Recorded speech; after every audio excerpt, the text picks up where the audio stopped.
Welcome to Oddball, Charlotte Wilder, Amin Elhassan. Why are you laughing at me already? I'm not laughing at you. It's just the circus that happens inside my brain sometimes puts out some really good content, and so I laugh. But it's not. Yeah. So you're doing a show within a show in your own head, just all the time. Always. There's 24 hours a day. It's like the Truman Show in my head. Oh, wow. Glad we don't have the technology to tap into that yet. Amin, let's get into the NBA. Lonzo Ball's return. This, I was surprised. We talked about this yesterday when it was announced that he was going to make his return in a preseason game, and he did. Lonzo Ball hasn't played a game in almost 3 years, which, if you're counting, because I know that people are, it's 1,006 days. He put up 10 points. He was 4 for 6 shooting, 2 of 4 from 3.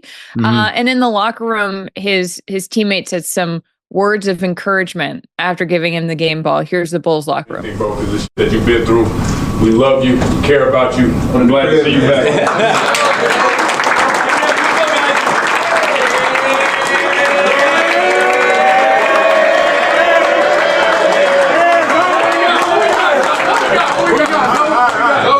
Family on 3, man. 1, 2, 3.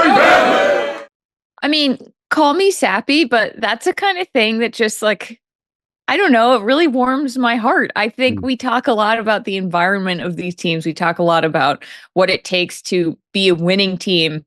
That's not really the conversation we're having about the Bulls. About like, and I think sometimes where you have those teams that are not, the thing everyone's talking about it as a preseason, they're going to be the contender. But then you have these small moments, where like Lonzo Ball's entry into this league was so noisy. His dad was on every talking head program all the time. You couldn't escape the Ball family. And then Lonzo had these injuries that prevented him. 3 years is a long time. And so for him to come back, it's just like this simple story of a comeback of someone that you want to succeed. It's like that noise was stripped away. And to see that Bulls locker room, to have that environment when it's a moment that just feels really good to me. Yes, you are sappy. No, come on. The locker room stuff, to me, honestly, I have never been emotionally moved by any of those videos. Yeah, because it's always the same thing. It's like, but it's dumping nice. water on them. I'll tell you what's nice. What's nice is that he played basketball. That's what I'm happiest about. You're right. He came in with a lot of noise. Wasn't his noise though. It was his father, and it was the apparatus of Big Baller Brand.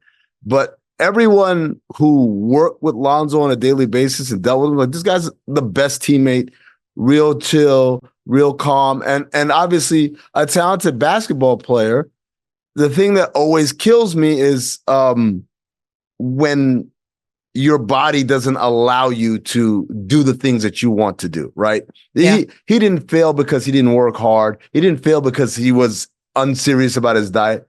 He failed, if we could even use that word, because his body failed him, because he got hurt and then got hurt again. And Charlotte, I don't know if you know this, no one has ever returned and to play an NBA game after doing the surgery that he did, which is a cadaver repair. Basically, they take tissue from a dead person and they put it inside you to fill in like a ligament or what have you. So this is more than just a guy who hasn't played in a while. This is a guy on the verge of history should he play in a regular season game. Do you think that Shaun Livingston is the best comparison here? Like, is that the storybook outcome? And can you tell people what that is if they're not familiar?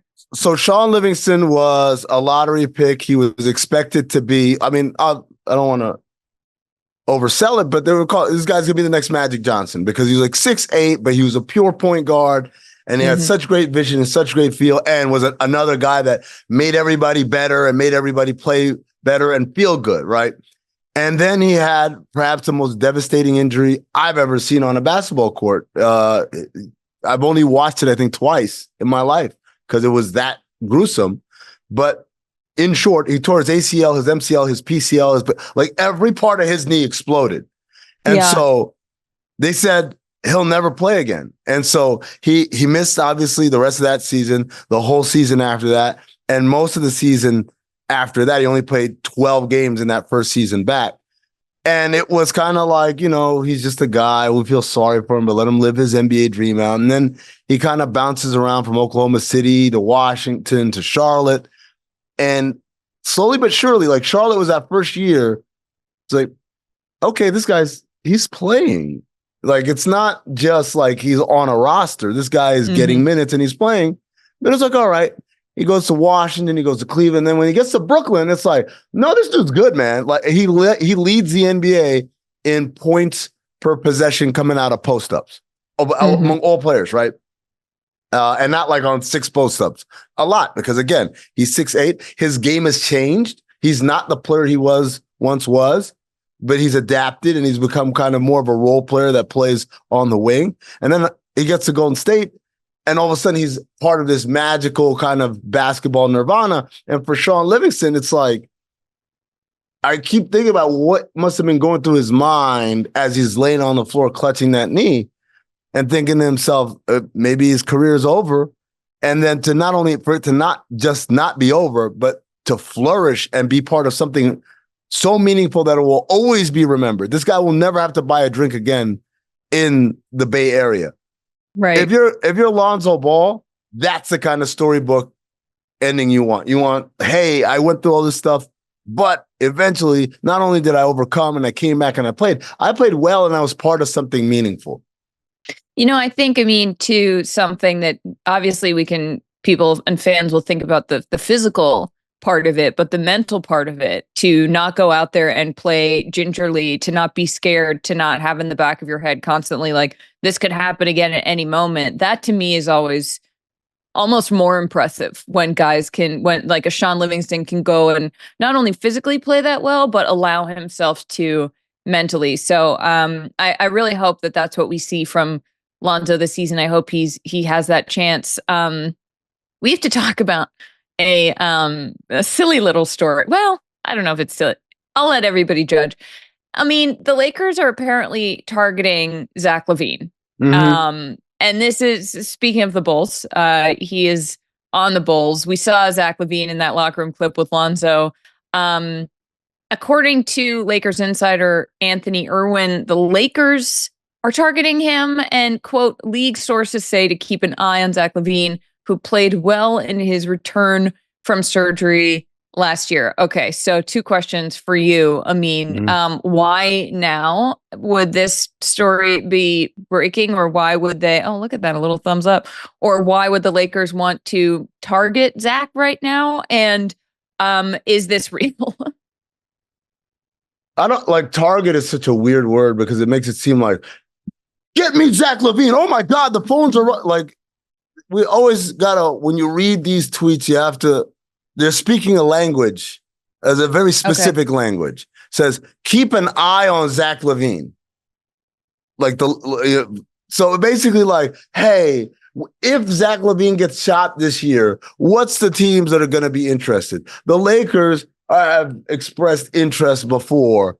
It's like that. It's not like the Lakers are trying to get Zach LaVine right now. Like, no. It's like, yo, that is a person of interest. We're not accusing him of the high crime of being a Lakers target. We're just saying he's a person of interest. And also, the best part about all of these is, okay, let's assume it happens. How much better does it make them? Let's say the Lakers trade for him without having to give up Anthony Davis, without having to give up LeBron James, without having given up Austin Reeves. All right? I just gave you, those 3 guys are still there. I don't even know who, whatever. Just add Zach LaVine. Is that team a top 6 team in the West? Really? No. No, it's not. All right. Well, we have a few odds and ends before the weekend. These are stories we didn't get to earlier in the week. We got to talk about Boogie on Bronny. DeMarcus Cousins was asked for his thoughts on Bronny being drafted to the Lakers. And this was pretty surprising to me because Boogie said, as far as the Lakers actually competing, I don't know. I take that as a sign that they aren't really serious. Okay. this is wild to me because when everybody in the NBA and the league and the, surrounding it, the whole NBA circus, you talk about this as like, well, the 55th, what was that? What pick Bronny was, the 55th? Who cares? Whatever. Exactly. Well, you're going to fact check us on matter. It doesn't make an impact on teams anyway. The important thing is how incredible that LeBron is playing with his son. LeBron has earned this. Bronny could be good, blah, blah, blah. Boogie said the quiet part out loud. Yeah. Yeah, remember that like 7 minutes on ESPN on draft day where they just all of a sudden, what's wrong? There's nepotism everywhere. There's nepotism in coaching and front office. I'm like, what the hell are you people talking about? What are you talking about? I feel like Boogie feels like me, which I feel like Jim Carrey in the Truman Show. Was like, yeah, what are you talking about? Who are you talking to? And Mo the reality, Coco. Yeah, exactly. Yes, exactly. When Catherine Hahn, is it Catherine Hahn who plays his wife? Anyways, I think so it's like what he's saying is not outrageous at all, right? You guys have limited resources in order to improve your roster. If you're talking about competing for a championship, if you're talking about just, hey, we want to be good, we want to have a shot at the playoffs, that's fine. But we weren't led to believe that that's not the standard in LA, at least not for that franchise.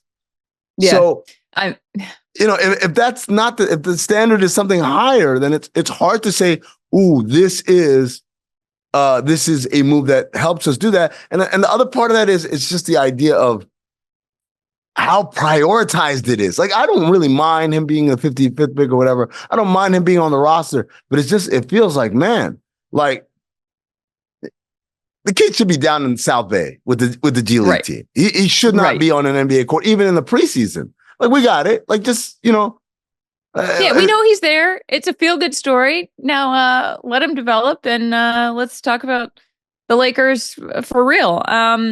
Real quick, before we go to break, Obama named his starting 5 of all time. He said Michael Jordan, Steph Curry, LeBron James, Kevin Durant, Hakeem Olajuwon. Thoughts on this?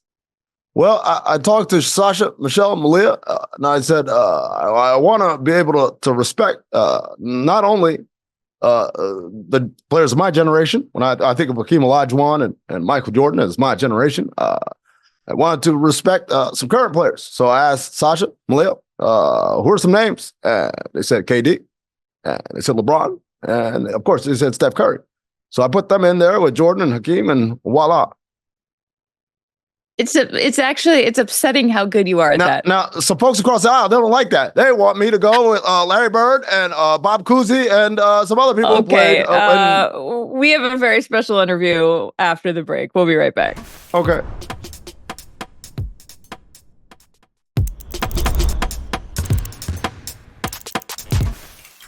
Welcome back to Oddball. I am so excited about our next guest, Kristen Ledlow. She really needs no introduction, the legend, but she was a courtside reporter for the NBA on TNT, NBA TV, and the host of NBA Inside Stuff from 2013 to 2016, and hosted alongside Grant Hill for the Third Run, and was honored by the Hall of Fame. We have a lot of questions about that. She also has a brand of leisure wear for parents and kids called Be Positionless. Kristen, welcome to Oddball.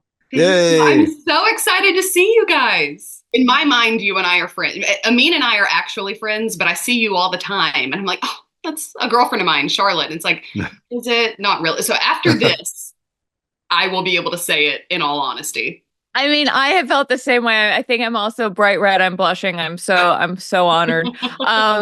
Kristen, we are so excited to talk to you about how you entered the Hall of Fame as a host of the show NBA Inside Stuff. Don't even fight it. Don't even fight. She's already trying to fight it. Like, but like you have to give a humble nod before you're like, yeah, I was. There it is. There it is. You won this year's Kurt Gowdy Transformative Media Award. When you get that call, tell us what that feels like, because it seems incredible. I don't know what it would feel like for a regular. Well, I am a regular person, but I had a 6-week-old baby at the time when I received the phone call. So I was already set to cry at anything. I'm talking like dog food commercials, whatever it is, I'm crying. And so the night that I found out that, again, it's not me going into the basketball hall, it's the show, Inside Stuff. You're part of the show. Yeah. I was like crying ugly tears. Like I can't, like weeping, snot coming down, joining the already spit up on my clothes. It was, like I said, I don't know what it might feel like to somebody who was not in the situation. Postpartum. Yeah, correct. Postpartum. However, it was just one of those phone calls that you feel like marks not just the end of a chapter, but also the start of something really sweet and new. And it made me really excited about what was coming in the fall, which of course was now last weekend, and looking ahead to getting to see this team of people that I had worked with for so many seasons. As I was sitting there with, my new little team, and it was, as you can see, I'm having trouble wrapping language around it. It was so vivid to me. Like, it's one of those nights that I won't forget. Kristen, they honored you guys. They had Ahmad Rashad obviously up there, and Summer Sanders, and Willow Bay, and Grant Hill, and you. And every one of you guys spoke, and it was nice. All I could think of is like, how long did you practice what you were going to say? And B, was there any part of you that was thinking, all right, I gotta not be longer than yes, the legend Ahmad Rashad or Willow Bay. Right, like this moment is about you, but it's not about you. Right. Right, yeah. I always feel like when you see those people who get up, and accept some award for best actor in something, and it's like, we all knew you were going to get this from like the second we saw the movie. Right. They say, there's just so many people to thank. I have nothing prepared. It's like, yeah, you do. Like a whole team of people prepared this, and you've practiced it several times. But I, in all honesty, did not have the thing that I said prepared, because I actually didn't know until that day that I was going to get to speak at all. I knew that we were going to be called up there. I knew that Ahmad was going to rightfully so receive the honor, and that he would probably mention all of us, but I didn't know that I was going to have to talk. And then we walked in a couple of minutes late, mind you, and had to walk past Michael Jordan and Larry Bird and Magic Johnson and Bill Murray, by the way. Dude, how weird was that? Why was he there? For Inside Stuff. Like he was at our Inside Stuff reception. What? Really? Right, like a small group of people that got together just to celebrate Inside Stuff. Chris, I'm gonna tell you, I was literally sitting next to Rachel Nichols, and I elbowed Rachel and said, "Why is Bill Murray here?" we had no idea he was sitting right there in that row with you guys. He was there specifically for the stuff. I know. Wow. So no, I actually didn't prepare in advance what I was going to say. I kind of thought through in my mind. If I get a chance to talk, I want to make sure that I both honor the show that was, and also my co-host, Grant Hill, because apart from him, none of this happens for me. None of the last 10 years of my life come together the way that they did. And so I knew kind of the direction I wanted to take. But again, you were there. It was like a roundtable discussion. Yeah. Well, I don't know what they're even going to ask me. Right. That's true. Right. The answer could be anything, I didn't know what it was going to be. So there was no real way to prepare it. But even 9 months postpartum, I was like, I'm probably going to cry if I talk too long. So it was easy to cut it off pretty quickly.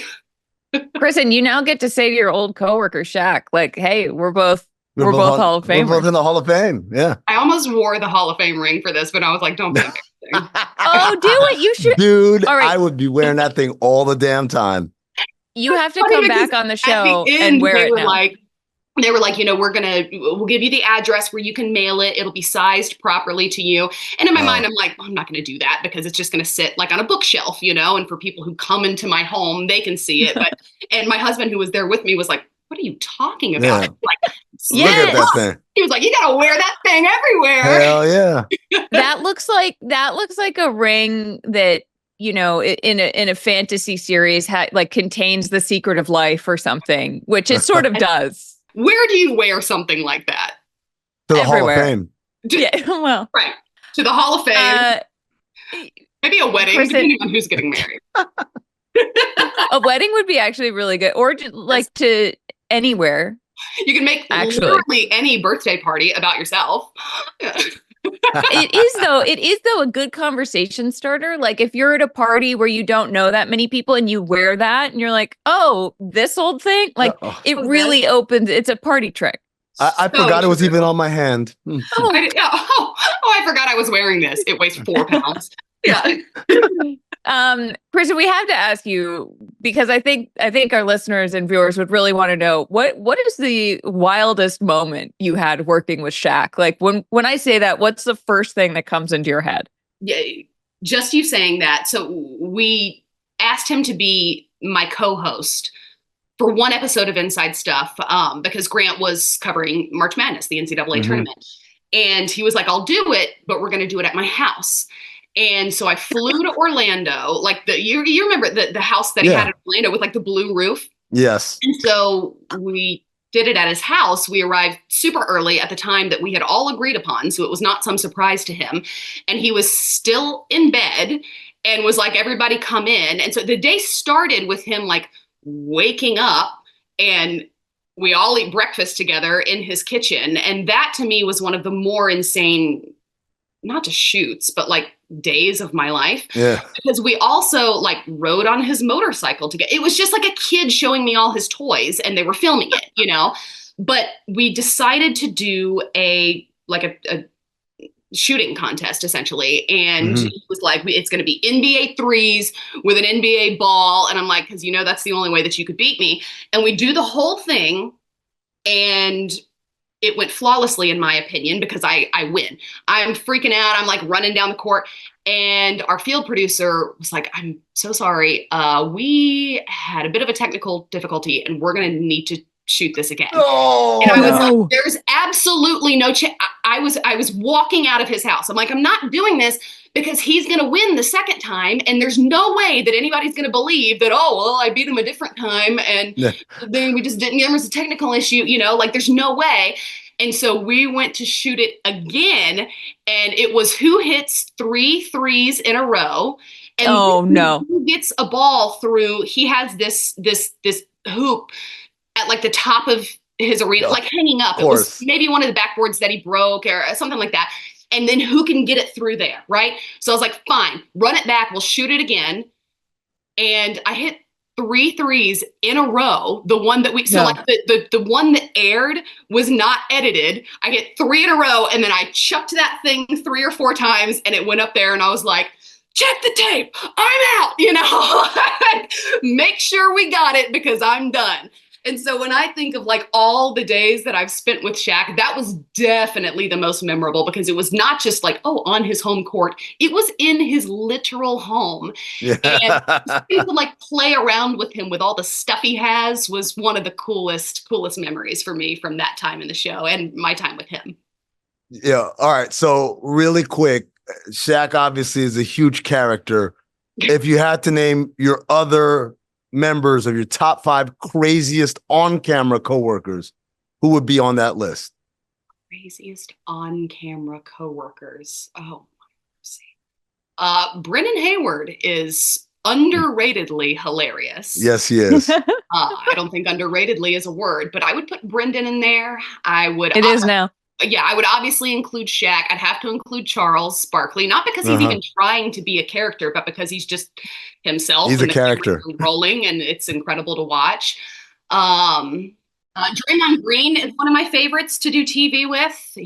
You never quite know exactly what he's going to say. And I remember really early on having a sit down with him before he was a well-known name and telling him, like, you're really good at this. I don't think you know when a camera's rolling how difficult it is to just keep talking for 20 minutes. And sure enough, we all see the character that he turned out to be. And some say he never stopped talking again. And he to this day has not stopped talking since. I'll have to get back with you on a 5th one, because there's a handful. We'll call him Mount Rushmore and keep it at 4. How about that? Yeah. There we go.